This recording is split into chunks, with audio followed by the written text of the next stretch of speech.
আমি রাজ্যের কথা বলবো, জেলার কথা বলবো, বিভিন্ন মাদ্রাসার নাম করে হোক, মসজিদের নাম করে হোক, দেখবেন গাড়িতে মাইক লাগিয়ে চাঁদা করে বেড়াবে, কিছু আদায় করে।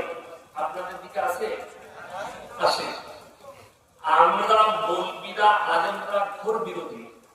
আমি নিজেও আমার এলাকায় আমি মানা করেছি, কেউ কি মারুতিওয়ালাকে ঢুকতে দিও না। কেন জানেন?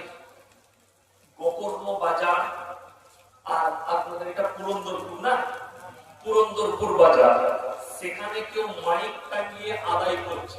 এখন আমাদের দেশের রোগ হচ্ছে, এরা সবাই কি শেখ মনে করে, সবাই কি মৌলবি মনে করে।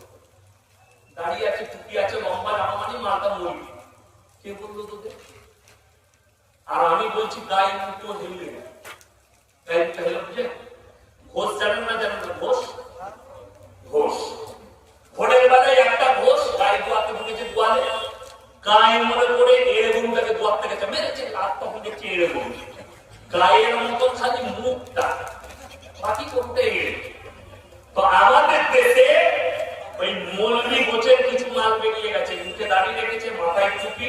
যেমন আমাদের দেশে কিছু লোক, ভাই নামাজ পড়িস না কেন? নামাজ পড়ে কি করবো?